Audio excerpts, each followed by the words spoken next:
Shalom.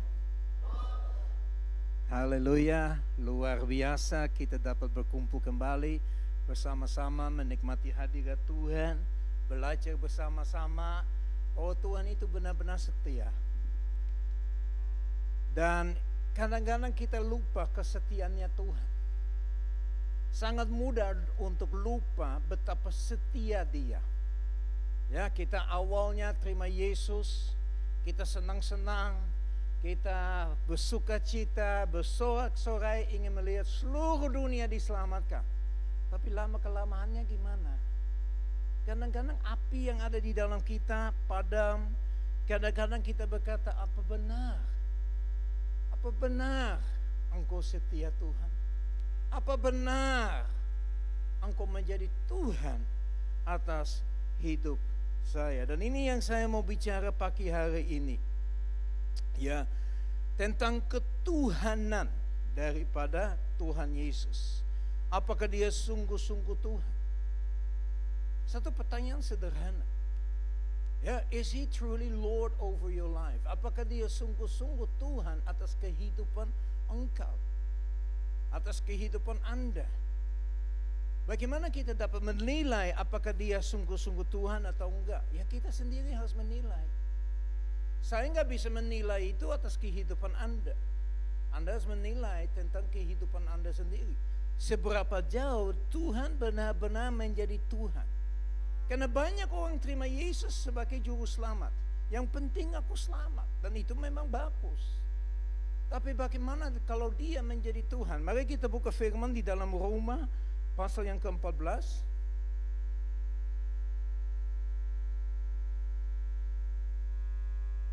Jalan ya? Jalan enggak? Oke. Ya, Roma pasal yang ke-14 ayat yang ke-7 sampai dengan ayat yang ke-12. Di dalam firman Tuhan ini dikatakan begini, sebab tidak ada seorang pun di antara kita itu siapa? Kita itu siapa? Kita ya. Kita semua di sini ya. Bukan kami ya, kita ya. Saya dari dulu selalu bingung, kami, kita, kami. Sampai pernah ada guru bahasa Indonesia bingung sama saya. Karena dia bilang, Pastor, kalau ngomong kami harus ngomong kita. Pada waktu kamu ngomong kita, ngomong kami. Ya, saya bilang maksudnya apa? Yang termasuk, yang gak termasuk. Saya jadi pusing. Akhirnya saya bikin gurunya ini pusing. Karena saya tanya, Bapak kami di surga itu gimana? Ya itu kami. Mari kita. Oh ya, sampai dia pun bingung tentang pertanyaan-pertanyaan saya. Saya bilang, kalau kamu bingung, apalagi saya. Tapi di sini dibilang apa? Ya, bagi kita di antara kita, ya, sebab tidak ada seorang pun di antara kita yang hidup untuk, benar enggak? Ember enggak? Untuk apa kau hidup? Ini satu pertanyaan, belum membaca semuanya, baru beberapa kata aja. Di dalam firman Tuhan dikatakan kita tidak hidup untuk dirinya sendiri. Sedangkan kita hidup untuk siapa? Yang penting aku diberkati. Aku yang sehat. Aku yang kuat. Aku. Benar apa benar? Bukankah kita selalu berdoa untuk akunya? Sedangkan firman bilang apa? Kita tidak hidup untuk dirinya sendiri. Terus, dan tidak ada seorang pun yang mati untuk dirinya sendiri. Sebab, ada sebabnya. Jika kita hidup untuk Tuhan. Amennya cuma satu, yang lain aman-aman saja ya. Haleluya. Kita hidup untuk Tuhan. Apa benar? Apa benar kita hidup untuk Tuhan? Kalau kita benar-benar hidup untuk Tuhan, tanggung jawab atas hidup kita itu siapa? Tuhan. Ya, Kita harus percaya bahwa Tuhan menyertai kita terus menerus. Tadi ditanya, apakah Tuhan dulu setia? Dijawab apa? Apakah Tuhan setia hari ini? Jamin nggak Tuhan akan setia besok harinya? Harus ada kejaminannya. Kalau nggak jamin, kenapa saya bisa berkata banyak orang nggak jamin? Karena besoknya khawatir. Khawatir tentang hari besok. Padahal firman Tuhan berkata, kita tidak hidup untuk dirinya sendiri. Kita hidup untuk Tuhan. Jadi, saya kecepatannya. Dan jika kita mati untuk Tuhan. Jadi baik hidup atau mati, kita adalah milik Tuhan. Ini penting Bapak Ibu Saudara yang kekasih dalam Tuhan Yesus Kristus. Karena seringkali kita nggak hidup seolah-olah benar-benar kita dimiliki oleh Tuhan. Saya bersyukur Gideon ada di tengah kita dengan keluarganya, dengan selamat. Ya, itu karena dia miliki Tuhan. Tuhan memiliki Gideon sekeluarganya. Ya, dia di mobilnya. Dia lagi mau iseng-iseng, mau berantem sama kangerunya. Pasti kalah itu. Udahlah, jangan sok-sokan. Ya, tapi puji Tuhan, Gideon ada di sini. Keluarganya ada di sini. Coba kalau nggak di sini, semua akan tanya, mana dia? Ada apa? Ya toh, pasti kita udah mulai. Yang paling seru kalau udah terjadi sesuatu. Kalau orang bilang sama saya, Gideon kena ketabrakan. Oke, thank you. Pasti ibu-ibu tanya, ketabrakan di mana? Keluarganya gimana? Ya, ditabrak dari mana? Tanya terus. Ya apa ya? Padahal saya dibilangin, ditabrak. Selesai. Gak perlu kepo. Karena pasti cerita akan sampai. Ya pasti dia akan cerita. Kalau dia mau cerita, dia pasti akan cerita. Saya nggak usah mancing-mancing. Di mana sih? What happened? Gimana? Enggak, langsung udah ditulis. Ya. Jadi gini, kita hidup bukan untuk dirinya sendiri. Jadi seluruh kehidupan kita ada di dalam tangan Tuhan. Karena kita dimiliki oleh Tuhan. Bukan aku, tapi Kristus di dalam aku. Dalam segala sesuatu yang kita kerjakan, di dalam pekerjaan, di dalam bisnis, di dalam kuliah, di dalam sekolah, dimanapun berada, di dalam keluarga, apakah memang Tuhan ada? Karena kita adalah milik Tuhan. Ayat 9. Sebab untuk itulah Kristus telah mati dan hidup kembali. Supaya ia menjadi Tuhan. Baik atas orang mati maupun atas orang hidup. Ya, itu sampai di mana? Betul, 10. Tetapi mengapakah engkau menghakimi saudaramu? Atau mengapakah engkau menghina saudaramu? Sebab kita semua harus menghadapi tata pengadilan Allah. Ada amin. Bapak Ibu Saudara yang kasih dalam Tuhan Yesus Kristus, ada satu rahasia yang saya harus bilang hari ini. Yesus tidak datang lagi sebagai bayi. Gak akan dilahirkan kembali lagi. Tapi dia akan datang sebagai hakim. Kita dihakimi. Apakah kita benar-benar hidup untuk Tuhan? Satu pertanyaan yang muncul pada hari ini terus menerus. Ayat yang ke-11. Karena apa tertulis?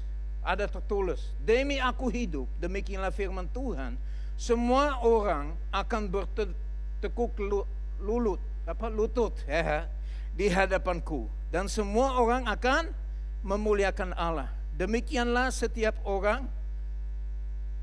orang di antara kita akan memberi bertanggungjawab tentang bukan orang lain ya. Pak Gideon bertanggung jawab atas siapa? Istri? Ibu mertua? Anak? Enggak. Kita semua bertanggung jawab atas dirinya sendiri di hadapan Tuhan. Gak ada namanya koncengan. Ya, jadi kita harus tahu, kita semua harus memiliki Tuhannya sendiri. Ya.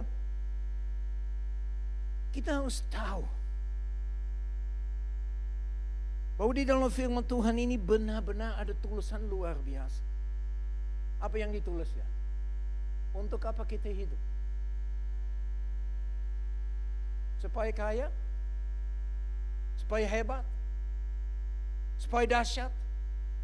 Supaya luar biasa? Jawab saya, tidak. Enggak. Nehi. Harus begini ya. Nehi. Oh no, nehinya bukan begini ya. Mau makan ya. Ini ya. Anda tangkaplah. Kita hidup untuk Tuhan. Seluruh kehidupan kita untuk kemuliaan nama Tuhan. Bukan untuk diri kita sendiri, tetapi untuk Tuhan. Ayat 9 tadi sudah berkata bahwa baik hidup atau mati, kita adalah milik Tuhan. Nah, kalau kita menjadi milik Tuhan, apa yang terjadi dalam hidup kita itu urusan siapa? Anda atau Tuhan? Tuhan boleh berbuat apa saja enggak? Boleh enggak? Boleh buat Anda sakit enggak? Oh jangan Pak, jangan sakit. Nah, kalau orang bilang jangan sakit, berarti Anda belum berkata, Tuhan miliki saya. Saya pernah duduk dengan orang bisnismen. Saya tanya sama bisnismen, Pak, boleh tanya enggak? Boleh. Kalau udah lihat kulit putihnya ngomong bahasa Indonesia, semua boleh. Enak. Ya, boleh enggak? Boleh. Tanya aja, Pak, ini bisnisnya siapa punya? Tuhan punya. Wow. Jawabnya rohani banget. Tapi kalau saya nggak berhenti di situ, saya iseng. Saya tanya, kalau bangkrut gimana? Oh jangan bangkrut dong Pak. Barusan Bapak bilang ini bisnisnya Tuhan. Kalau bangkrut gimana? Ya jangan. Kenapa jangan? Ya jangan, kasihan istri, kasihan. Tadi bilang yang punya bisnisnya siapa? Tuhan. Sekarang kamu bilang jangan. Berarti kamu yang punya bisnisnya, bukan Tuhan. Jangan ngomong sama saya Tuhan yang punya. Karena saya pasti akan mancing terus sampai saya tahu jawaban yang benar. Karena saya sudah tahu, kita pintar bilang, aku anak Tuhan. Aku anak Allah. Ya, kalau kita benar-benar anak Tuhan, Tuhan akan mengurus seluruh kehidupan kita. Kita nggak usah khawatir, kita nggak usah pusing soal masa depannya. Karena ini harus tahu satu hal, besok tidak akan datang. Benar enggak? Yang lain masih pikir-pikir dulu ya. Besok kita makan di rumahnya Gideon. Oke, setuju? Setuju? Orang yang lapar nggak akan jawab jauh, sejauh manapun nggak masalah. Yang penting dapat makan. Begitu besok datang, Anda semua ke rumahnya Pak Gideon, nggak ada makanan. Anda bilang kemarin janji makan besok. Ya ini bukan besok, ini hari ini. Begitu besok itu hari ini, bukan besok lagi. Besok tidak akan datang. Jadi kalau ada yang bilang janji besok, orang bilang wah teman saya itu selalu janjinya kosong. Ngomong besok, saya bilang dia kenapa jawaban, dia kenapa janjinya? Kok bisa pastor? Karena besok gak akan datang. Begitu besok udah hari ini. Makanya bukan besok menjadi Tuhan. Hari ini Tuhan menjadi Tuhan atas kehidupan kita. Dan dia punya otoritas atas kehidupan kita. Saya dulu masih muda, saya minta Tuhan, saya mau punya istri rambutnya panjang, warnanya emas. Tuhan, saya dapat rambutnya pendek, warna hitam. Nah itu namanya mengikuti maunya Tuhan. Dan kami sudah 30 berapa tahun ya? Kelamahan. Enggak, saya selalu uji istri saya. Karena istri saya yang paling lupa, saya paling ingat. Ayo berapa? Ya betul, 34 tahun. Apa gampang? Nih. Dia timur, saya barat. Makanya saya bersyukur bahwa Tuhan itu dahsyat. Ada laku yang keluar sejauh timur dari barat, yaitu kita. Tuhan buang dosa kita. Jadi Bapak Ibu Saudara yang kekasih dalam Tuhan Yesus Kristus, dalam hal itu pun apakah kita siap mengikuti Tuhan? Apa itu terlalu rohani? Tapi hal yang kecil, apakah dia tetap menjadi Tuhan dalam hidup Anda? Dalam pilih bisnis, Tuhan menjadi Tuhan enggak? Tuhan mau mempromosikan Anda mau enggak? Anda mau enggak promosi dengan kaki turun?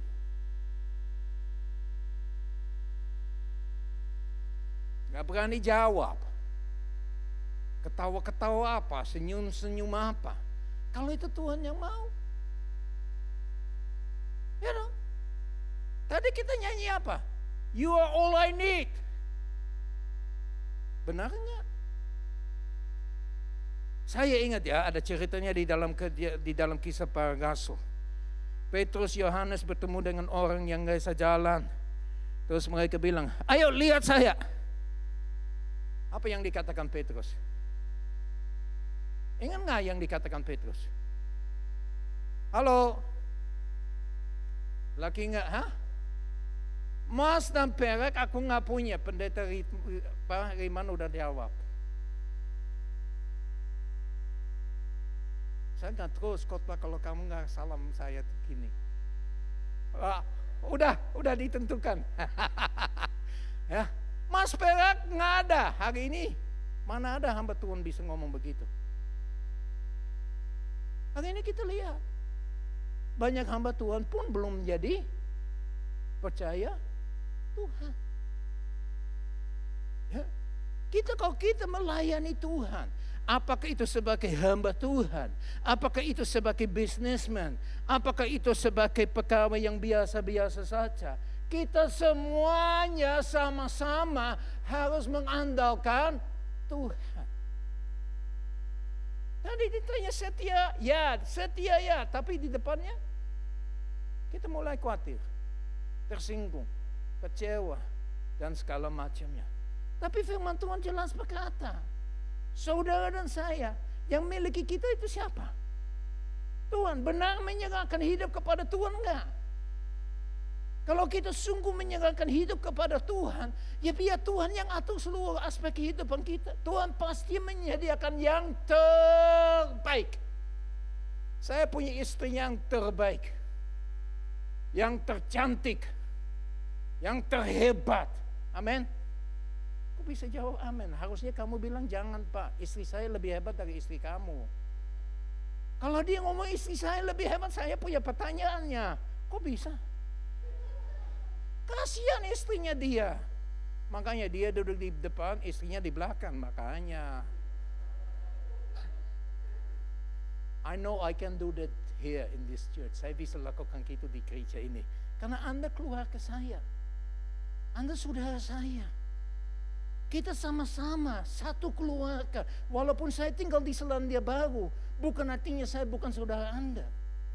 Makanya kita kembali kepada apakah Yesus benar-benar Tuhan atas kehidupan kita. Kita berani berkata Yesus adalah Tuhan. Karena kita, masa Pak kita harus ngomong itu? Dengan mulut kita mengaku. Apakah kita berani mengaku? Mungkin di gereja masih berani, tapi di luar gereja kita nggak usah malu, kita nggak usah takut. Kita punya Tuhan yang dahsyat, amin. Yang mulia, yang ajaib, yang tidak mungkin tadi dibilangin. Tak pernah lihat oleh mata, tak pernah dengar oleh telinga, tak pernah timbul oleh hati. Itu Tuhan berikan kepada kita. Yang tidak mungkin jadi mungkin. Tapi banyak orang Kristen sudah kehilangan percaya sedemikian rupa. Bahwa Tuhan itu sanggup melakukan segala-galanya. Dia punya otoritas. Kalau kita sungguh menyerahkan hidup ke dalam tangan Dia. Kita harus sadar Bahwa dia benar-benar menjadi Tuhan atas hidup kita. Coba kita lihat. Oh, salah pencet. Ya, Kisah Para Rasul 2 ayat 36.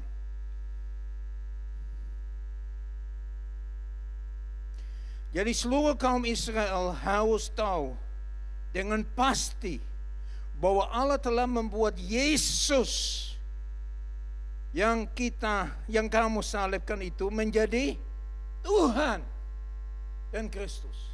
Terutama apa? Tuhan. Yesus adalah Mesias. Yesus adalah anak Allah, Yesus Allah, itu semuanya benar. Tapi terutama dia harus menjadi Tuhan atas seluruh aspek kehidupan Anda. Saya mau tanya beberapa pertanyaan, boleh enggak? Oke, karena Pak Gideon bilang boleh, saya lakukan. Apakah Anda percaya bahwa Yesus Kristus adalah Tuhan? Percaya enggak? Anda tahu? Setan juga percaya. Apa bedanya? Makanya bukan hanya percaya, tapi harus lebih mendalami. Apakah Anda siap untuk benar-benar menyerahkan seluruh kehidupan Anda kepada ketuhanan Yesus Kristus? Siap enggak? Yang ketiga, apakah Anda siap untuk mengakui Tuhan Yesus sebagai Kristus? Sebagai Yesus Kristus. Yang keempat, apakah Yesus Kristus menjadi Tuhan atas semua yang Anda miliki dan lakukan? Semakin diam hari ini. Yang terakhir saya tanya, apakah Yesus Tuhan atas segala pikiranmu, perkataanmu, temperamenmu, waktu, kesaksian hidup, dan sebagainya? Is Christ really the Lord over your life? Apakah Kristus sungguh-sungguh dalam hal-hal yang saya tanyakan, Dia yang terpenting dalam hidup Anda enggak? Apakah kita benar-benar menjadi pengikut Yesus? Bukan hanya kita mengasihi Dia, tapi kita sudah menerima Dia sebagai Tuhan. Kalau kita benar-benar menyatakan Dia sebagai Tuhan, Bapak Ibu Saudara yang kekasih, ada janjinya luar biasa di dalam 1 Korintus 6 ayat 19 sampai 20. Dikatakan begini, atau tidak tahukah kamu bahwa tubuhmu adalah bait Roh Kudus yang diam dalam kamu, Roh Kudus yang kamu peroleh dari Allah, dan bahwa kamu bukan, sekali lagi apa? Bukan milikmu sendiri. Sebab kamu telah dibeli dan harganya telah lunas dibayar. Karena itu muliakan Allah dengan tubuhmu. Sekali lagi, Anda bukan milikmu. Dulu ada hamba-hamba, dulu ada orang yang dibeli untuk kerja, dibayar lunas sebelum mereka bisa bawa pulangnya. Saudara dan saya, kita adalah hambanya Tuhan. Kita adalah kacung. Kita sudah dibayar, sudah lunas. Anda mau tahu berapa habis? Tahu nggak berapa habisnya? Nyawa. Satu nyawa habis untuk lunasin Anda. Untuk Anda dilepaskan dari hidup yang lama, masuk dalam hidup yang baru, penuh dengan terang kemuliaan Tuhan yang memimpin kita dalam seluruh langkah yang kita lakukan. Bagaimana dalam hidup kita? Seberapa jauh benar-benar kita bisa mengatakan Yesus adalah Tuhan atas hidup kita? Ini sesuatu yang penting. Jangan kita sok-sokan. Banyak orang bilang, ya yang penting aku selamat. Itu hanya awal mulanya saja. Makanya firman bilang apa? Hasilkan buah keselamatannya. Yang ikut Bible study sudah ngerti itu semua. Harusnya sudah hafal semua. Nanti habis kita udah janji ya, habis ini ada ujian ya. Kok saya nggak tahu pemasuk bilang ada ujian tuh, jangan khawatir lah. Karena saya sudah lihat muka-mukanya, wah ini nggak ada janji begitu Pak Marcel. Ya, jangan khawatir, I will never do that to you guys. Ya, tapi kita sudah belajar itu. Apa yang dimaksud dengan kita benar-benar menyerahkan hidup? Kita rubah pikiran kita. Kita rubah tingkah laku kita. Hidup kita berbeda dengan yang dahulu. Bagaimana kita dibayar dengan harga yang sangat mahal, yaitu darah Yesus. Darah Yesus yang menyucikan kita. Darah Yesus yang menyucikan kita dari segala dosanya. Jadi kita dapat kertas yang putih seperti salju. Galatia 2 ayat 20 berkata begini. Namun aku hidup, tapi bukan lagi aku sendiri yang hidup, melainkan Kristus yang hidup di dalam aku. Dan hidupku yang kuhidupi sekarang di dalam daging adalah hidup oleh iman dalam anak Allah yang telah mengasihi aku dan telah menyerahkan dirinya untuk aku. Dengan kata lain, kata yang sederhana, bukan aku yang hidup, tapi Kristus Yesus hidup di dalam aku. Apakah kita bangun setiap hari, kita bertanya sama Tuhan, Tuhan, tugasku hari ini apa? Atau kita tanya, Tuhan, aku banyak tugas hari ini, tapi aku sadar tanpa pertolongan Engkau aku nggak sanggup melakukan segala-galanya. Kita nggak bisa melakukan apapun kalau kita tidak tinggal di dalam Yesus Kristus, Tuhan dan Juru Selamat yang hidup. Coba Anda renungkan itu. Kristus yang hidup di dalam aku. Efesus 1 ayat 13 sampai 14. Di dalam Dia kamu juga, karena kamu telah mendengar firman kebenaran, yaitu Injil keselamatanmu. Di dalam Dia kamu juga ketika kamu percaya dimeteraikan dengan Roh Kudus yang dijanjikannya itu. Anda pernah lihat restoran, terus ada tulisannya under new management. Pernah lihat enggak? Artinya apa? Pemilik baru ya. Jadi itu tulisannya harus ada dalam hidup kamu pada waktu kamu terima Yesus sebagai Tuhan dan Juru Selamat. Karena Anda ada di bawah manajemen yang baru, manajemennya Kristus Yesus sebagai Tuhan atas hidup Anda, bukan aku lagi. Jadi bukan aku.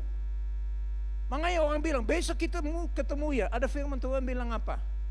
Insya Allah. Oh no, itu bukan di Alkitab. Salah tempat. Ya dah. Kalau Tuhan kehendaki. Ya, kalau Tuhan kehendaki, jadi Tuhan punya kehendak atas hidup kita. Apakah kita sudah menyerahkan kehendak kita kepada Tuhan?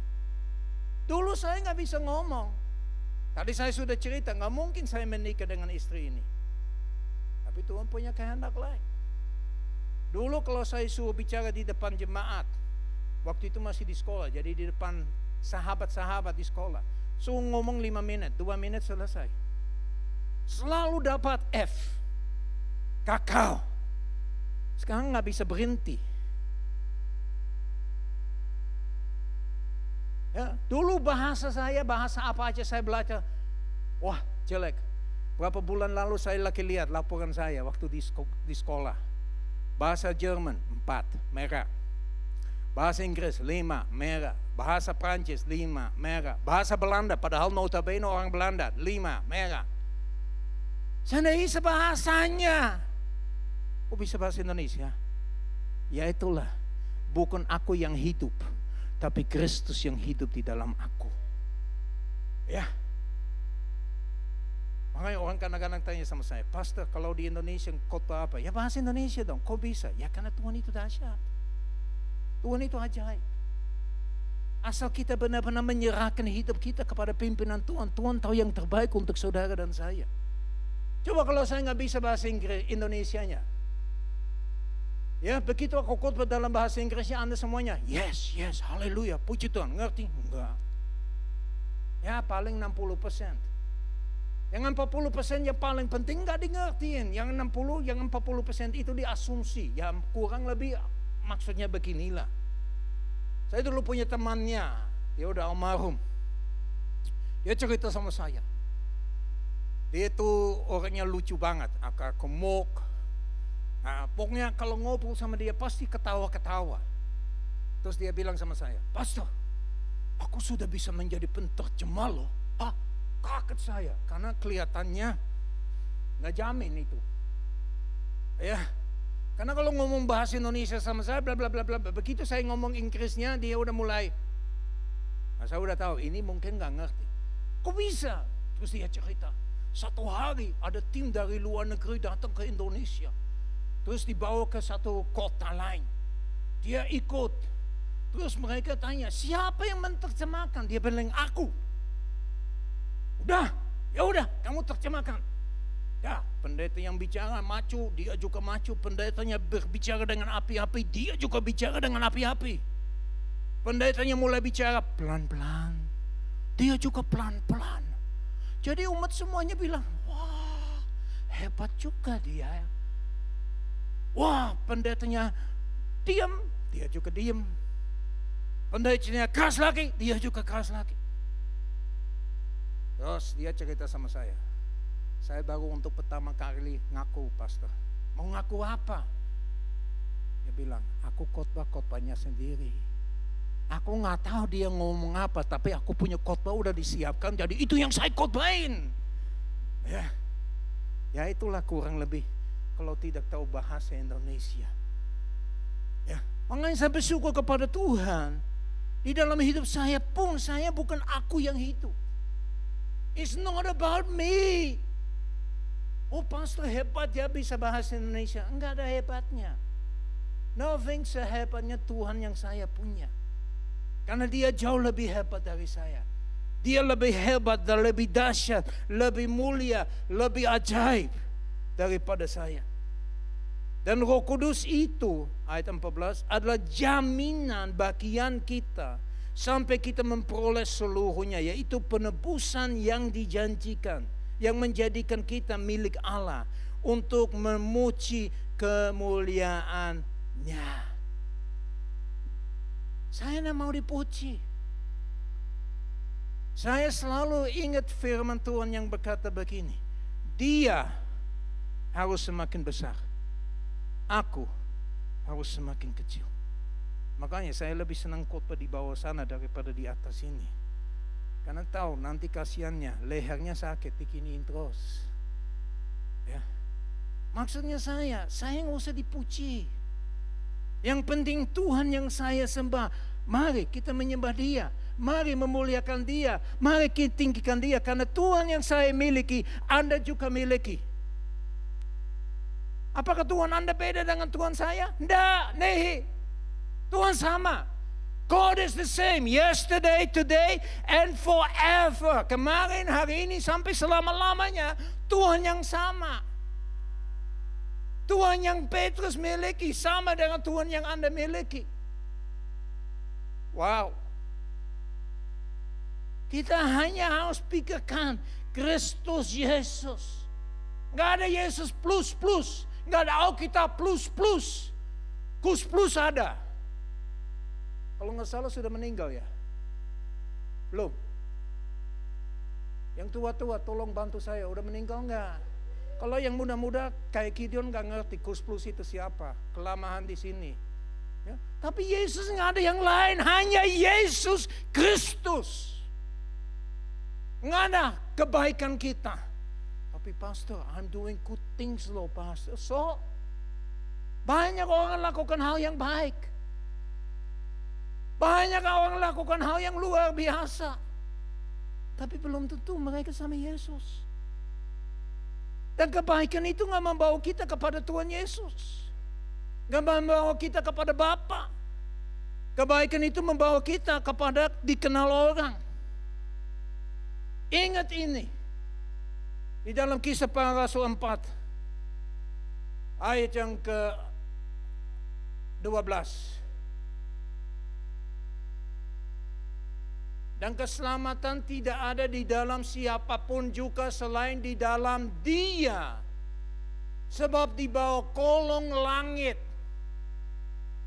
ini tidak ada nama lain yang diberikan kepada manusia yang olehnya kita dapat di keselamatan hanya bisa dalam Yesus Kristus. Makanya langkah yang pertama kita diselamatkan. Langkah kedua kita benar-benar menerima Dia sebagai Tuhan atas kehidupan kita. Supaya kita mengalami ketuhanan dalam hidup kita. Kita nggak bisa mengabdi kepada dua Tuhan. Nggak bisa mengabdi kepada dua Tuhan. Harus punya Tuhan yang sama, satu. Ada satu firman dahsyat di dalam Lukas 6 ayat 46. Mengapa kamu berseru kepada Tuhan, kepadaku Tuhan, Tuhan, padahal kamu tidak melakukan apa yang aku katakan? Pertama keselamatan, kedua memiliki Dia sebagai Tuhan, yang ketiga harus memiliki ketaatan. Amin. Apa yang ditulis dalam Matius 28 ayat 19? Saya nggak punya slide karena tiba-tiba saya ingat. Dikatakan begini toh, pergilah, jadikanlah semua bangsa muridku, baptislah mereka dalam nama Bapa dan Anak dan Roh Kudus, dan ajarlah mereka. Ya, itu dipesan untuk siapa? Halo? Saya mau lihat, ada di sini yang dipesan itu? Untuk siapa dipesan ini? Ada yang di sini enggak? Yang ada cuma 3. Dan tolong, setengah tiang itu artinya kematian. Oke? Ayo, saya tunggu. Itu pesan untuk siapa? Yang ngomong kita, tunjukkan. Belum lama saya khotbah ini di Indonesia dengan pendeta-pendeta. Saya tanya, ini untuk siapa? Gak ada yang angkat tangan. Akhirnya saya nggak terus tanya lagi, untuk siapa? Akhirnya ada beberapa pendeta mulai angkat. Saya bilang tunjukkan. Mereka cuma begini. Itu bukan menerima pesannya Tuhan terakhir itu. Dan kalau itu bukan Tuhan atas hidupmu. Bagaimana kita bisa menunjukkan kalau pesan itu untuk kita?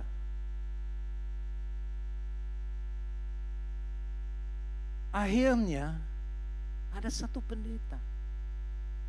Pendeta itu mulai berdiri, bangkit. Saya bilang, nah ini pendeta mulai sadar. Kalau ini benar untuk kita, ada tindakannya. Ada bagian yang kita harus lakukan. Jangan cuma bilang yang penting aku terima Yesus sebagai Tuhan dan Juru Selamat. Apakah Anda ingin melihat saudara mau diselamatkan enggak? Wah, kalau udah nggak ada jawabnya ya sedih banget saya. Yang punya keluarga belum diselamatkan ada nggak di sini? Cuma 2 orang, masa nggak masuk di akal itu cuma 3 orang, 4 langsung sedikit lebih lagi. Apakah semua di dalam keluarga Anda sudah menerima Yesus sebagai Tuhan? Saya berani berkata, belum Pak. Beban untuk Anda enggak? Wah, Anda tahu saya nggak main-main. Saya nggak diam-diam. Saya pokoknya bulldozer. Besok saya sudah nggak ada di sini. Aman kaliannya. Tugas Anda itu cari Tuhan. Mengungkapkan, menunjukkan bahwa Dia benar-benar Tuhan atas hidup Anda. Nggak ada yang lain. Is Jesus truly your Lord in your life. Saya tahu waktunya cepat banget ini. Oh, hari-hari ini waktunya cepat ya. Ini udah bulan Agustus loh. Bulan lagi udah 2026. Gak lama kemudian udah 2027. Kalau Tuhan kehendaki. Anda rasa begitu juga enggak? Saya juga, makanya harus diperpanjang 10 menit. Habis datang cuma 2 bulan sekali. Nah. Kali ini saya tunduk ke Pak Gideon. Saya kali ini tunduk. Kemarin sudah bahas banyak. Ya. Jadi kita harus lihat. Ada satu cerita dalam firman Tuhan itu benar-benar membuat saya merenungkan. Maksudnya apa? What is this story really all about? Coba kita buka Matius pasal yang ke-26. Saya lewatkan banyak ayat udah. Oke. Kok nggak muncul jadi dia pelan-pelan, jadi beda-beda. Saya setupnya yang masuk cuma yang 2, yang lain belum masuk. Di sini itu nggak mau taat kepada saya. Ini nggak mau tunduk kepada tuannya, punya kemauan sendiri. Sounds familiar? Banyak manusia seperti itu. Ada kemauannya sendiri. Coba kita baca ya, saya baca. Dan dengan hati yang sangat sedih berkatalah mereka. Nah ini ada ceritanya. Di mana Yesus duduk dengan murid-muridnya dan berkata salah satu akan menyangkal aku. Ingat ceritanya? Oke. Dan dengan hati yang sangat sedih berkatalah mereka. Mereka itu murid-muridnya Yesus. Seorang demi seorang kepadanya. Bukan aku ya Tuhan. Paham? Ya dong? Ditulis begitu, bisa baca enggak? Enggak, supaya saya tahu nanti hurufnya lebih besar, ya saya bikin lebih besar. Ini sudah 48 kalau enggak salah. Ayat yang 25. Jadi semua muridnya, 11 murid sudah bilang, bukan aku ya Tuhan. Tapi menariknya, jawabnya Yudas. Yudas jawab begini, Yudas yang hendak menyerahkan dia ini menjawab katanya, bukan aku ya Nabi. Kata Yesus kepadanya, engkau telah mengatakannya. Bagi saya menariknya, 11 muridnya ngomong, bukan aku ya Tuhan. Yudas, bukan aku ya Rabi. Jadi Yudas belum menerima Yesus sebagai Tuhan. Bagi Yudas, Tuhan itu tetap sebagai Rabboni, teacher. Dia belum menerima Yesus sebagai Tuhan. Banyak orang seperti itu. Belum mengalami atau menerima Yesus sebagai Tuhan atas kehidupannya, masih menganggap dia sebagai teacher, sebagai seorang guru yang mengajar. Makanya disitulah saya mulai sadar, ternyata ada satu hal yang seringkali kita lupa, untuk membawa umatnya kepada Tuhan Yesus Kristus dan menerima dia bukan hanya sebagai juru selamat, tapi lebih daripada itu menerima dia sebagai Tuhan. Juga bukan sebagai hantu, tapi sebagai Tuhan atas kehidupan kita. Coba Anda renungkan firman yang kami sampaikan pagi hari ini. Apakah Anda benar-benar dibawa ketuhanan Yesus Kristus? Atau Anda masih punya hak atas hidupmu sendiri? Anda yang duduk sendiri di tata hatimu, semau saya. Seperti Frank Sinatra nyanyikan, I did it my way. Yesus bilang apa? Bukan kehendakku, melainkan kehendakmu. Begitu juga kita harus belajar berdoa, Tuhan, bukan kehendak, kemauan, keinginan aku, tapi biarlah kehendakmu yang terjadi. Mari kita berdoa. Bapa kami di surga, kami datang di hadapan Engkau Tuhan. Kami melihat bagaimana Engkau sudah bicara, menunjukkan kepentingan untuk mengenal Engkau sebagai Tuhan, sebagai Master, sebagai pemimpin, sebagai yang mengatur, menyiapkan, melindungi kita dalam seluruh aspek kehidupan. Tuhan, hari ini kalau kami kadang-kadang masih mau melakukan hal semau gua, ya pagi hari ini Tuhan kami datang di hadapan Engkau dan bilang, Tuhan ampunilah kami. Kalau kami tetap menjadi pemimpin atas kehidupan kami. Kami sudah baca Tuhan, mati hidup Engkaulah Tuhan. Kami adalah milik-Mu Tuhan. Engkau sudah membeli kami dengan harga yang sangat amat mahal. Untuk itu Bapa, ajarkan kami untuk setiap hari memuliakan Engkau dalam seluruh aspek kehidupan kami. Biar Engkau memimpin kami, Engkau melindungi kami, Engkau kuatkan kami, Engkau mengarah kami untuk tetap berjalan di jalan Engkau.